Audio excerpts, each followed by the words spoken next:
परम संत बाबा साहब डॉक्टर अम्बेडकर को स्वागत नमन करते हुए भिक्षु संघ को साधु वंदना। प्रिय उपासक उपासिका, Can I speak in Hindi?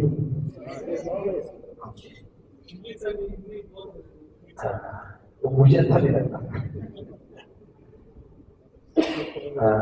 I know that you are the Karnataka people, you love your mother tongue, but it is my problem. I am from Hindi region and I will more comfort in Hindi. If you feel any problem, then Bhante Nagosha will help me. He will translate. When it is a doubt in the region, I will give the mic to Bhante. प्रिय उपासक उपासिकाओं, बेंगलुरु में मेरा ये पहला कार्यक्रम है। बेंगलुरु के बीच में से तो मैं 2 बार गुजरा हूं, लेकिन इस मकसद से पहली बार आया।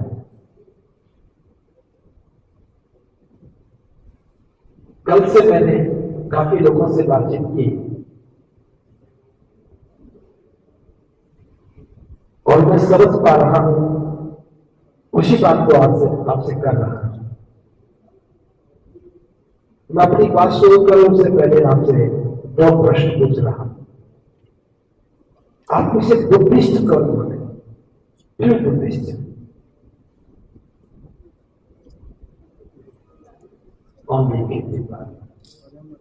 फैमिली के साथ बुद्धिस्ट लिखते हैं, विद फैमिली। ओके, अम्बेडकर को लिखते हैं और दोबारा सोच करके आप हैंडल कर सकते हैं। अम्बेडकर कौन है? अगर मैं ये कहूं कि आप सच्चे अम्बेडकर नहीं है तो कौन तो नाराज होगा।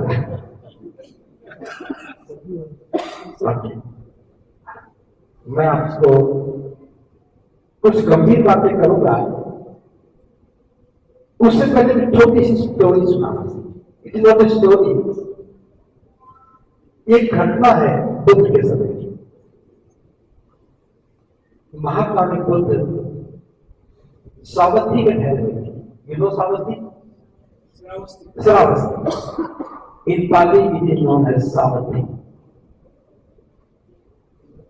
एक मोगलैंड नाम का व्यक्ति बुद्ध से मिलने के लिए आया। बहुत समझदार था, जिज्ञासु था। उसने आकर के बुद्ध के सामने अपनी बहुत सारी जिज्ञासाएं रखी और बुद्ध ने उन सब का निराकरण किया। आखिरी में पूछा, ये तथागत, आप संसार के सबसे विद्वान व्यक्ति हैं, आप संसार के मार्गदर्शक हैं, आपके बराबर कोई भी दूसरा व्यक्ति इस संसार में नहीं है। तो भी क्या बात है, आपकी देशनाओं को सुन करके कुछ लोगों का कल्याण तो हुआ और कुछ का बिल्कुल भी नहीं हुआ। तथागत ने सीधा उत्तर नहीं दिया। मोगलैंड से कहा कि ये मोगलैंड, तुम्हारे इस प्रश्न का उत्तर मैं दूंगा, पहले जब मैं पूछ रहा हूं तो उसका उत्तर दो। अक्सर तथागत प्रति प्रश्न पूछा करते थे। मोगलैंड से कहा कि हे मोगलैंड, क्या तुम सावधि से राजगृह जाने का मार्ग जानते हो? मोगलैंड ने कहा, एक तथागत, मैं तो राजगृह का ही रहने वाला हूं। अनेकों बार राजगृह से सावधि आया हूं, सावधि से राजगृह गया हूं, मैं इस मार्ग को अच्छी तरह से जानता हूं। तो तुम कहते हैं मोगलैंड, तुम्हारे पास कोई व्यक्ति आए और वो तुमसे राजगृह जाने का मार्ग पूछे, तुम उसे कहो कि यहां से पूर्व दिशा में आगे बढ़ो एक निश्चित दूरी के बाद आप राजगृह पहुंच जाओगे। तुमने उस व्यक्ति को पूर्व दिशा में चलने के लिए कहा और वो व्यक्ति पश्चिम में चल पड़े, तो क्या राजगृह पहुंचेगा? आप बताएं, पहुंचेगा? मोगला ने भी यही कहा, इस तथागत वो तो राजगृह नहीं पहुंचेगा। फिर तथागत ने कहा कि मोगल है। उसी समय को दूसरा व्यक्ति आता है, वह भी तुम्ही से राजगृह जाने का मार्ग पूछता है। तुम उसे भी पूर्व दिशा में चलने के लिए कहते हो और वो व्यक्ति पूर्व दिशा में चल पड़ता है, वो तो राजगृह पहुंच ही जाएगा। उसने कहा कि तथागत वह निश्चित रूप से राजगृह पहुंचेगा। तब तथागत पूछते हैं, ये मोगल है, तुम्हारे सामने दो व्यक्ति आए, दोनों को राजगृह जाना है, दोनों ने तुम्ही से मार्ग पूछा, तुमने दोनों को एक ही तरह से मार्ग बताया, एक तो राजगृह पहुंच गया और दूसरा नहीं पहुंचा, क्या कारण है कि एक ही पहुंचा? मोगलन कहता है, ये तथागत, भला इसमें मैं क्या कर सकता हूं? मेरा काम तो मार्ग बताना था, मैंने दोनों को एक ही तरह से मार्ग बताया, जो ठीक चला वो पहुंच गया, जो नहीं चला वो नहीं पहुंचा। ये तथागत, इसमें मेरा क्या दोष है? तो बुद्ध कहते हैं, मोगलाय तुम भी समझो, मैं किसी का मुक्ति दाता नहीं हूं, मैं तो मार्ग दाता हूं, लोगों को उनके कल्याण का मार्ग बताता हूं। जो ठीक से सुनते हैं, ठीक समझते हैं और ठीक से चलते हैं, उनका कल्याण हो जाता है। जो ठीक सुनते नहीं या सुनते तो है समझते नहीं, समझते तो है चलते नहीं, उनका कल्याण बिल्कुल भी नहीं होता है। हे मोगलाय, मैं किसी का मुक्ति दाता नहीं, मैं मार्ग दाता हूं। 2500 वर्ष पहले बुद्ध और मोगलाय के बीच के संवाद को मैंने आपके बीच में रखा। क्यों रखा? क्योंकि कर्नाटका के लिए और विशेष रूप से बेंगलुरु के लिए ये बात बहुत प्रासंगिक है। अगर ये घटना समझ में आ जाए तो इस सभागार से निकलने से पहले ही हमारा रूपांतरण हो गया, क्योंकि हम में से अधिकांश लोग सुनते भी हैं, समझते भी हैं, समझाते भी हैं। मैं फिर रिपीट कर रहा हूं, सुनते भी हैं, समझते भी हैं, दूसरों को समझाते भी हैं, लेकिन खुद नहीं चलते हैं।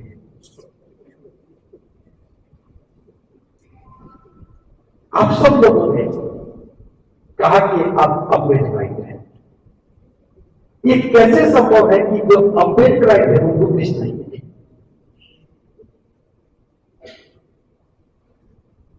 क्या ये संभव हो सकता है? जो अम्बेडकराइट है वो बुद्धिस्ट नहीं है, इसका मतलब वो जानता तो है लेकिन मानता नहीं है। मैं अपनी बात यहां से शुरू कर रहा हूं। हमारे जीवन की समस्याएं क्या है? मैं चाहता हूं कि आप एक एक समस्या बताएं। अपने जीवन की या समाज की एक एक समस्या बताएं। पहली समस्या क्या है? First problem of the society, हमारी अपनी डेवलपमेंट ये नहीं है। ओके, नंबर 2 अस्पृश्यता, नंबर 3 बाबा साहब का चलने का मार्गदर्शन समझ में नहीं आया, 4 संगठन नहीं है, 5 एजुकेशन, ओके 5, हाँ जी। और नेक्स्ट फाइनेंस, वेरी गुड। 7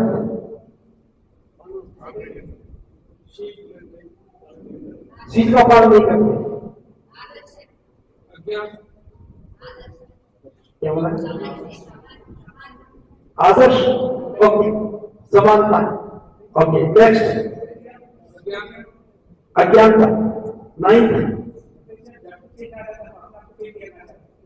प्रज्ञा नहीं है। अब हम लोग को नीचे कर सकते। ओके, नेक्स्ट 10वां 10th। अगला क्वेश्चन, कर्नाटका में नोई समस्या है। अगली समस्या मैं बता रहा हूं, हो सकता है कर्नाटका की ना हो। हमारे साथ जुल्म होता है, कर्नाटका में होता है। हमारा शोषण होता है, कर्नाटका में है नहीं है? अच्छा, और हम अंधविश्वासी हैं, हो सकते बताओ ना, मैं पूछ रहा हूं। ओके, बहुत सारी समस्याएं हैं। जितनी समस्या आप सोच लो मुझे मत बताओ, मैं तो जानता हूं। बाबा साहब के दुनिया में आने से पहले वो सारी समस्याएं थी तो आज में नहीं थी। आज ज्यादा है या कम है? आज ज्यादा है, कम है। कोई एक समस्या जो कम हुई हो, कोई एक समस्या जो बाबा साहब के आने के बाद कम हो गई।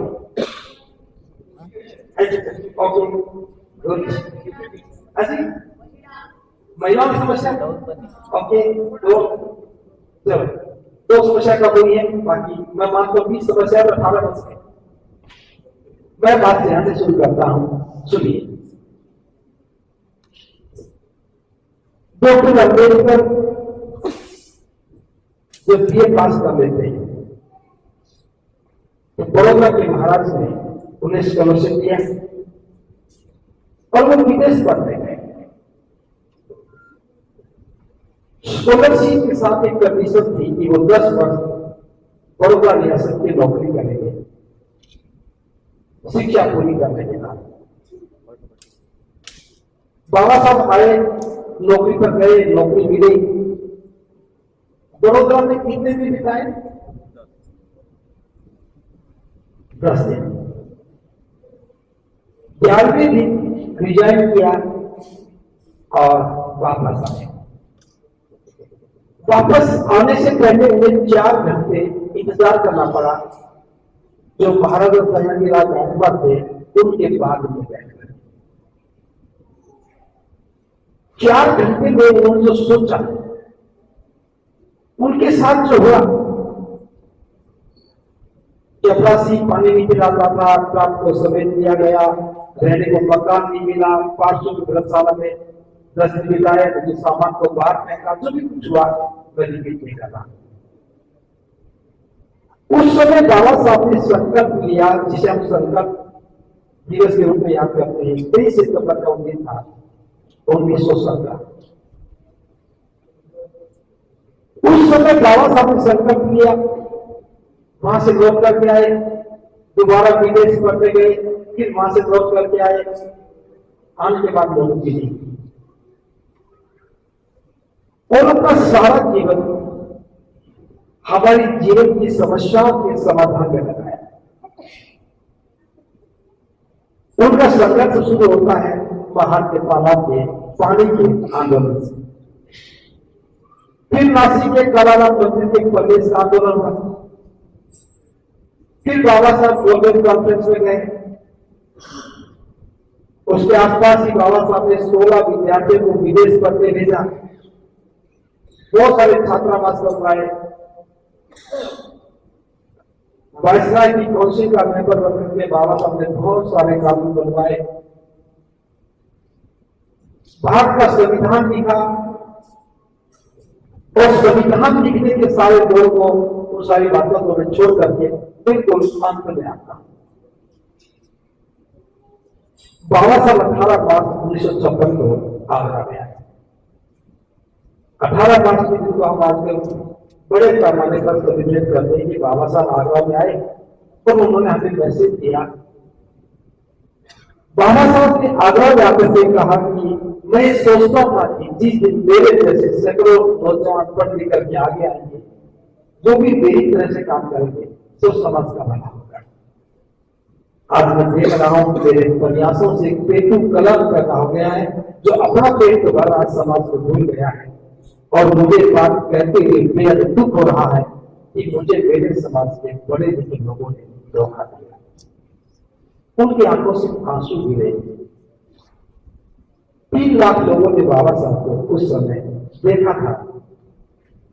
एक पल के लिए बाबा साहब बोलते वो रुक भी गए, बोल नहीं पाए थे। अपने जीवन के सफर में यहां तक आते आते बाबा साहब ने पढ़े लिखे लोगों पर भरोसा करना बंद कर दिया। उन्हें लगा कि मैं जो बात दे रहा हूं, मैं जो समस्याओं से बाहर निकलने का रास्ता दे रहा हूं, अगर पढ़े लिखे व्यक्ति ने अनुसरण नहीं किया तो जो लोग अनपढ़ हैं वो कैसे कर पाएंगे। बहुत सारी बातें बाबा साहब ने कही। एक बात मैं बहुत छोटी सी दोहरा रहा हूं। यहां तक कि बाबा साहब ने कहा पढ़े लिखे लोगों से, अगर तुम ज्यादा कुछ ना कर सको तो कम से कम महीने में एक बार छोटी छोटी होकर के अपने गांव की गलियों से गुजर जाना, ताकि आपको अच्छी हालत में देख करके वहां रहने वाले लोगों के मन में भाव जगे और वे भी पढ़ने के महत्व को, नौकरी के महत्व को समझ करके इस दिशा में आगे बढ़ने लगे।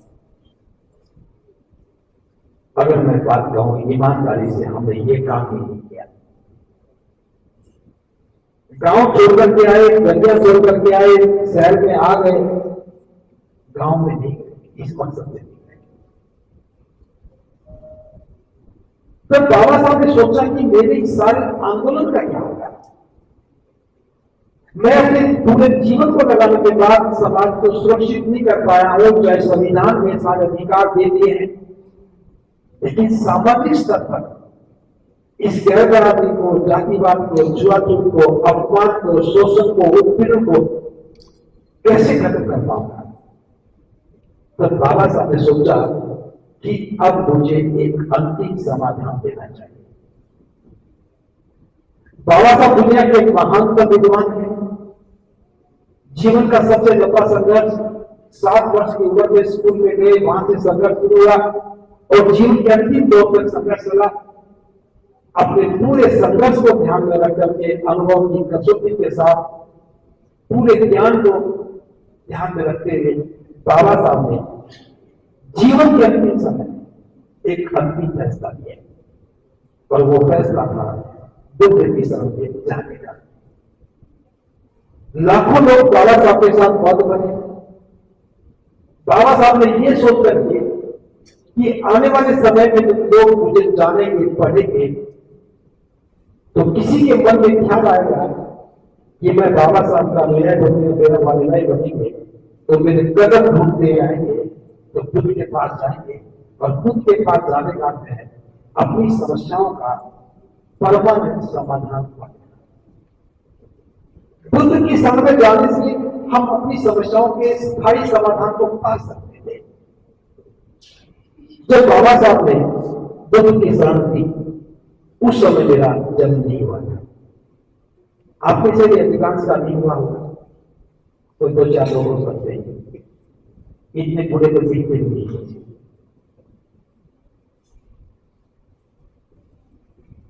बाबा साहब ने हमें भी बुद्ध की शरण में जाने के लिए कहा। इस बात को आज 68 वर्ष हो गए, हमने 68 वर्ष बिता दिए। बाबा साहब के बाद में मैं दूसरी पीढ़ी का आदमी मान सकता हूं, कुछ तीसरी पीढ़ी के भी लोग होंगे। 30 वर्ष में एक पीढ़ी बदल जाती है। 68 वर्ष के मतलब हो गया, तीसरी पीढ़ी आज हमारी अस्तित्व में है। मैं सिर्फ इतना पूछ रहा हूं, बाबा साहब के जीवन का जो अंतिम निर्णय था, बाबा साहब के जीवन का जो अंतिम निर्णय था, क्या हमारे जीवन का वो पहला निर्णय नहीं होना चाहिए था? जब बाबा साहब बुद्ध की शरण में गए और हम अम्बेडकराइट लोग हैं, हमें अनुसरण करने में कहां संदेह रह गया। जहां बाबा साहब ने एक निर्णायक दौर में जाकर के अंतिम समय में अंतिम निर्णय लिया और बुद्ध की शरण में गए। और मैं अम्बेडकरवादी होकर के ये कहता हूं कि मैं बौद्ध नहीं हूं, लेकिन अम्बेडकर हूं। किसको धोखा दे रहे हैं? किसको धोखा दे रहे हैं? और बौद्ध भी बने तो कैसे बौद्ध बने? मंच वाले बौद्ध बने, भाषण देने वाले बौद्ध बने, संगठन चलाने वाले बौद्ध बने, कल्चरल बौद्ध नहीं बने। मैं एक छोटा सा प्रश्न आपको पूछ लेता हूं। आपके घर में अगर कोई अतिथि आता है, उसके लिए चाय कौन बनाता है? आप बनाते हैं या आपकी जीवन से मेरी बनाते हैं? जीवन से मेरी बनाते। आपकी जीवन समिति का कोई मित्र घर में आ जाए तो चाय कौन बनाता है? आपके सर में दर्द हो तो चाय कौन बनाता है? और उसे बुखार भी हो रहा हो तो चाय कौन बनाता है? अरे नारा लगा दो। बौद्ध धर्म की क्या पहचान? क्या बोलते हैं आपको? बौद्ध धर्म की क्या पहचान? मानव मानव एक समान। क्या घर में हमने अपने जीवन समिति को बराबर का दर्जा दिया? तो आप कौन सी किस्म के बौद्ध हो? क्यों? कौन सी किस्म के बौद्ध हैं? हम सुनो बुद्धिज्म को प्रोपोगेट कर रहे हैं। मैं तो यहां बात कर रहा हूं, आपको ठीक से समझ में आ जाए, इससे मैंने बहुत सरलता के साथ ये बात कही। इंग्लिश से करता हूं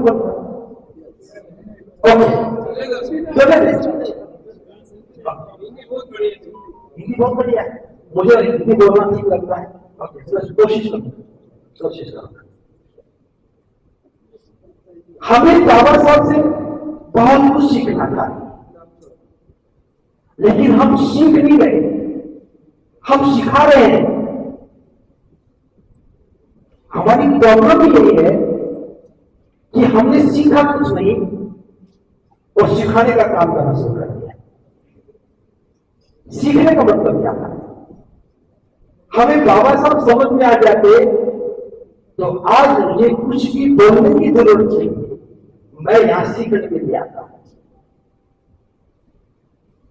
मैं यहां सीखने के लिए आता हूं। लेकिन हम क्या कर रहे हैं? आपसे मैं जब पूछ रहा हूं मुझे मत बताना, अपने आप से पूछना कि बाबा साहब की लिखी हुई, बाबा साहब के द्वारा लिखी हुई कितनी पुस्तकों को आपने पढ़ा है? अगर 3 पढ़ी है तो आप अनुयायी हैं, और किसी भी पुस्तक को 3 बार पढ़ा है तो आप पक्के अनुयायी हैं।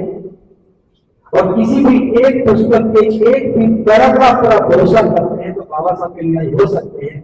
लेकिन आप पढ़ते भी होंगे, समझते भी होंगे, लेकिन भरोसा बाबा साहब पर नहीं। अब देखिए, मैंने आपसे समस्या पूछी नहीं कर पाई। बाबा साहब ने बौद्ध बनने के लिए क्यों कहा? क्योंकि बौद्ध बनने के बाद हम एक सुंदर जीवन जीना था। कैसा जीवन? जब हम बौद्ध बनेंगे, बौद्ध बनते ही सबसे पहले हम बुद्ध को शरणागत होंगे, हम बुद्ध को अपना शास्त्रा स्वीकार करेंगे। शास्त्रा इसे पाली पर इन हिंदी विज्ञान से मार्गदर्शक, और इन गलत क्या कहते हैं? गुरु जब बुद्ध को स्वीकार करते हैं, हम पादी बोलते हैं नथी में शरण अयं बुद्धों में शरण वन एतेन सचवचन हो तो मैं जन्म। बुद्ध ही मेरी शरण है, इसके अलावा कोई और शरण नहीं है। इसी विचार से मेरा कल्याण हो। नथी में शरण अयं, धम्मों में शरण वन, संघों में शरण वन, यानी कि संघ ही मेरा, हम ही मेरी शरण है, इसके अलावा मेरी कोई शरण नहीं। इसी विचार से मेरा कल्याण हो। सभी संघों में जो बुद्ध का संघ है वही मेरा संघ है, उसी की मेरी शरण है, और इसी भाव से मेरा कल्याण। हम क्यों बोलते हैं? जब हम खुद को शास्त्र स्वीकार करते हैं तब हम इक्वलिटी को हम असर करते हैं। मानव मानव एक समान। जब हम सभी को इक्वल मानते हैं तो हमारा फेथ किस पे है? बुद्धा पर। तो हम जाति को नकारते हैं, हम कास्ट को नकारते हैं। जब कास्ट को स्वीकार करोगे तो इक्वलिटी को स्वतः ही नकार रहे हो। हम लोगों ने बाबा साहब को तो स्वीकार कर दिया, लेकिन बाबा साहब की बात को नहीं स्वीकार किया। बौद्ध बनने के बाद भी जाति को नहीं छोड़ रहे हैं। और सबसे बड़ा उदाहरण मैं महाराष्ट्र से शुरू करूं।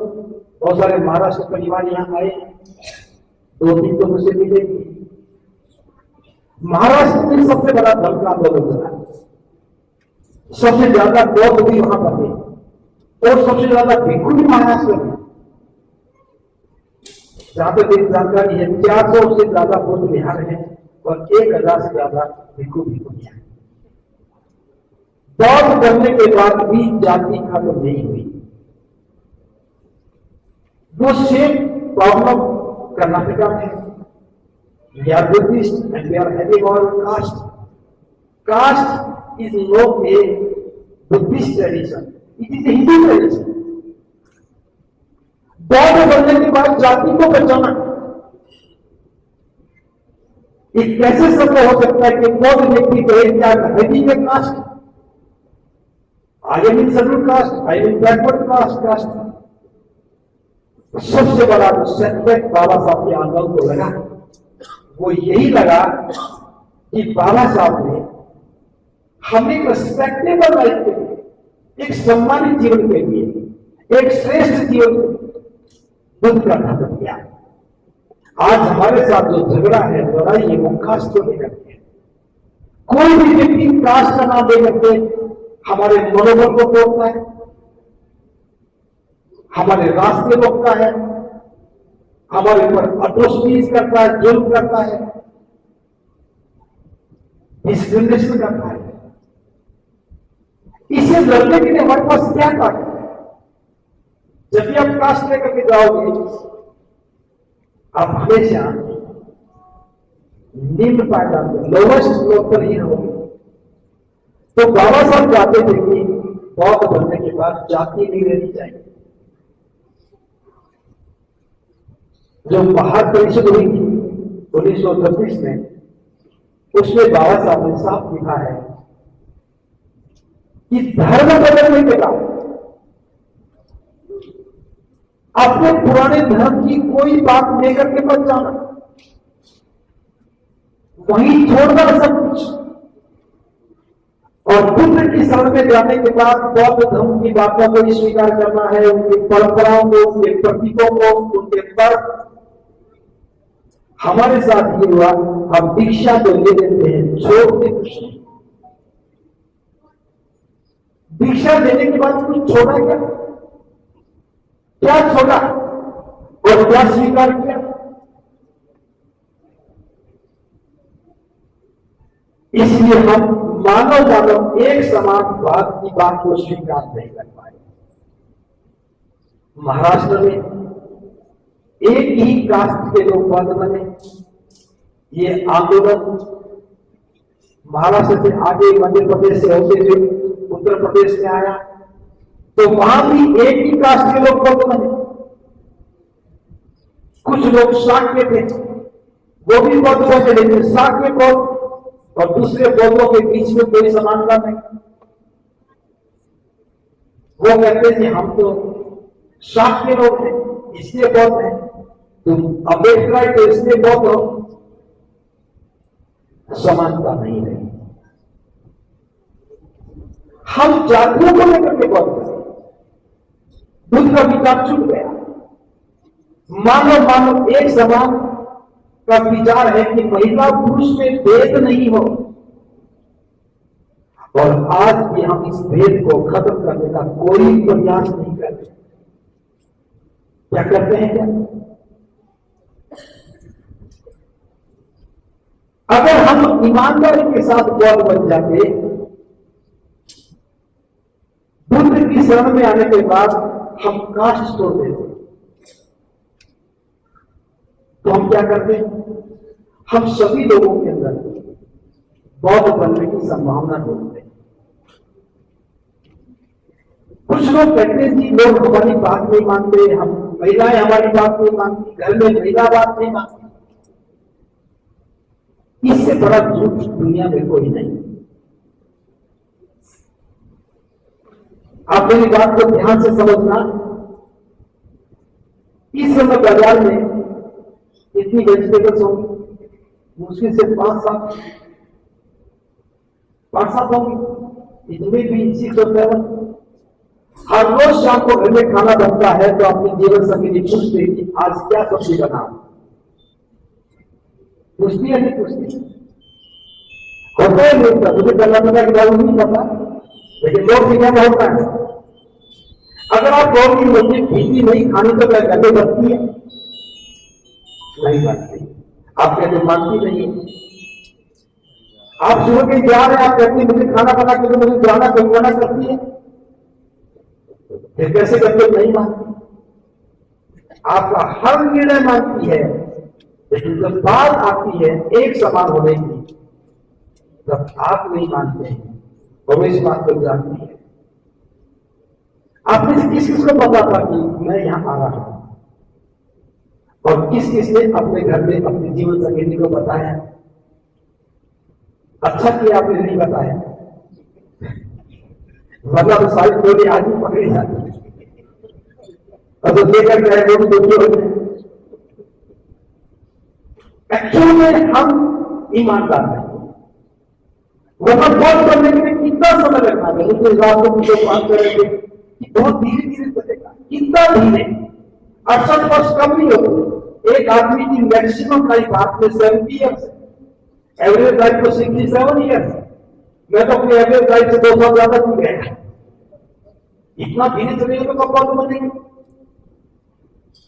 बौद्ध बनने की प्रक्रिया इतनी ही है कि हमें एक बार निर्णय लेना है कि अब मुझे बौद्ध बनना है, और निर्णय लेने के बाद पूरे परिवार को उसमें भागीदार बनाना है। हमें पूरे परिवार को उसमें शामिल करना चाहिए। कोई नहीं माने कोई बात नहीं, बौद्ध बनना है तो एक बात, पहली बात